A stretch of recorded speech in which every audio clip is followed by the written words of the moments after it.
Hello friends, स्वागत है आपका अपने चैनल फैक्ट्स अरावली में। आज आज हमारा पहला टॉपिक है पिशाच। पिशाच के इतिहास की बात की जाए, हालांकि पिशाचों से जुड़ी पौराणिक कथा बड़ी दिलचस्प है। जबकि कुछ ग्रंथों में ये दुष्ट राक्षस हैं और दूसरों में महाभारत की तरह वह सिर्फ एक योद्धा वंश के हैं। हालांकि राक्षस हो या सिर्फ सामान्य मानव योद्धाओं को उन्हें कुछ धार्मिक त्योहारों पर बस उन्हें खाड़ी में रखने के लिए अपना प्रसाद दिया जाता था।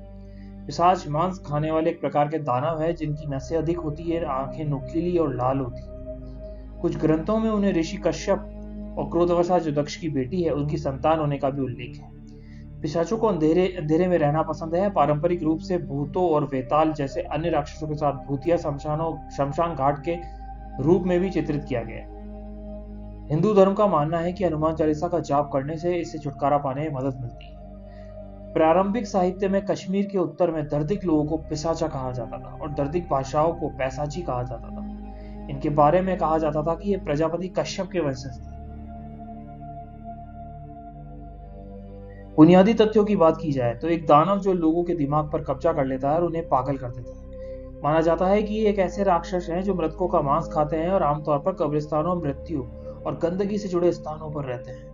वो दिमाग पर कब्जा कर सकते हैं, पीड़ित को तुरंत पागलपन की ओर ले जा सकते हैं। इनके पास रूप बदलने, हवा में उड़ने और अदृश्य होने की असीमित क्षमता और जादुई शक्तियां होती हैं। कभी कभी वे इंसानों को अपने वश में कर लेते हैं और अपने विचारों को बदल देते हैं। और पीड़ित व्यक्ति कई तरह की विकृति और पागलपन जैसी असामान्यताओं से पीड़ित रहता है। पिशाच के महिला संस्करण को पिशाचनी कहा जाता है, जिसे एक भयानक उपस्थिति के रूप में वर्णित किया गया है।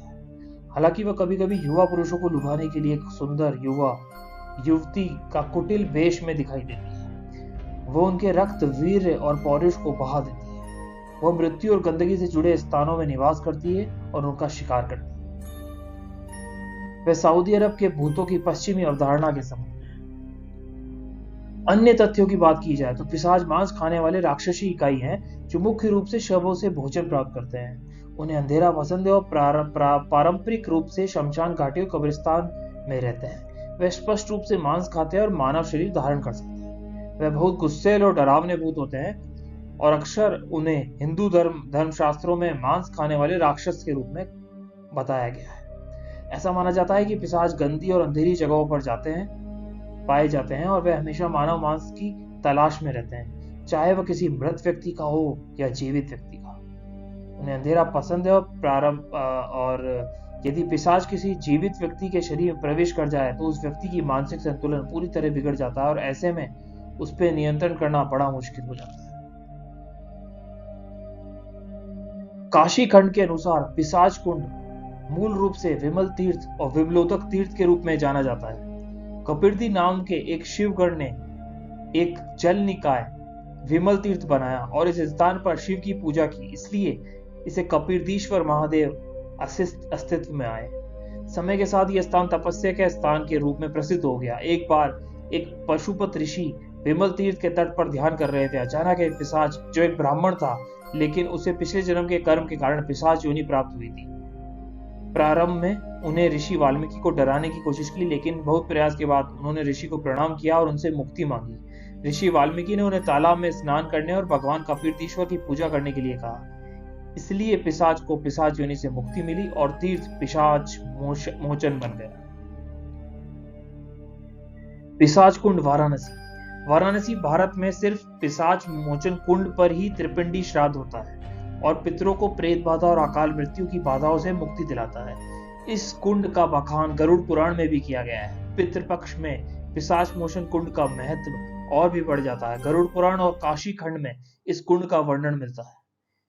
तीर्थ पुरोहितों के अनुसार काशी खंड में वर्णित है कि पिशाच मोचन मोक्ष तीर्थ स्थल की उपस्थिति गंगा के धरती पर आने से पहले की। यह स्थान इससे जुड़ी पौराणिक गाथाओं के कारण बहुत ही अजीब खिंचाव देता है। उसी स्थान पर एक पीपल का पेड़ है जिस पर अनगिनत कीलें ठोकी गई है और कुछ पर सिक्के भी लगे हैं और कई लोगों की तस्वीरें हैं जो शायद असामान्य मृत्यु को प्राप्त हुए थे।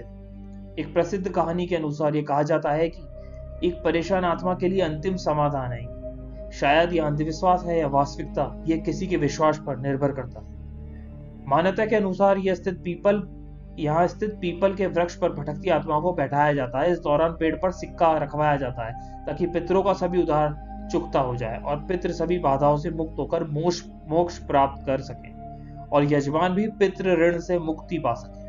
मान्यता के अनुसार जो काशी में मरने वालों को वैसे भी मोक्ष मिल जाता है, लेकिन इस कुंड पर अकाल मृत्यु और अन्य किसी वजह से भटकती आत्माओं को मोक्ष मिलता है। यही वजह से यहाँ देश भर से लोग आते हैं और तर्पण करते हैं। पिंडदान और श्राद्ध कर्म की बात की जाए, हिंदू मान्यता के अनुसार किसी व्यक्ति की मृत्यु के बाद उसकी आत्मा पितृलोक में निवास करती है। स्वर्ग और पृथ्वी के बीच का यह क्षेत्र जो यम मृत्यु के देवता द्वारा शासित होता है। पूर्वजों की 3 पीढ़ियां पितृलोक में रहती है और पितृपक्ष के दौरान पृथ्वी पर आती है ताकि वे अपने वंश जल तर्पण प्राप्त कर सके। यदि वे इसे प्राप्त करते हैं तो उन्हें मुक्ति मिलती है, लेकिन अगर उन्हें प्रसाद नहीं मिलता तो उन्हें पुनर्जन्म का दंड मिलता है। जबकि अगली पीढ़ी का कोई व्यक्ति मरता है तो पहली पीढ़ी स्वर्ग में स्थानांतरित होती है और कर्म और उपयुक्त कारण के आधार पर मोक्ष या पुनर्जन्म प्राप्त करती है। इसलिए पूर्वजों की 3 पीढ़ियों का ही श्राद्ध कर्म किया जाता है। मुख्य मंदिर परिसर में एक कुंड के किनारे स्थित है। आप कपिलदीश्वर महादेव के साथ कपिलदी विनायक के दर्शन प्राप्त कर सकते हैं। मंदिर के ठीक बगल में भगवान हनुमान और विष्णु के साथ ब्रह्मा की एक छोटी जटिल मूर्ति की पूजा की जाती है। पास में वाल्मीकि टीला पर पिशाचेश्वर महादेव और ऋषि वाल्मीकि का मंदिर है। कुंड के आसपास के क्षेत्र में कई छोटे छोटे मंदिर हैं जिनका मुखिया पांडा ब्राह्मण है और उनके खुद के अधिष्ठाता देवता भी हैं। और रोचक जानकारी जानने के लिए जुड़े रहिए हमारे चैनल से। उसके लिए please do like and subscribe channel और अपने दोस्तों के साथ शेयर करना ना भूलें और नए नए नोटिफिकेशन जाने के लिए बेल आइकन को दबाना ना भूलें। आपका दिन शुभ रहे। धन्यवाद।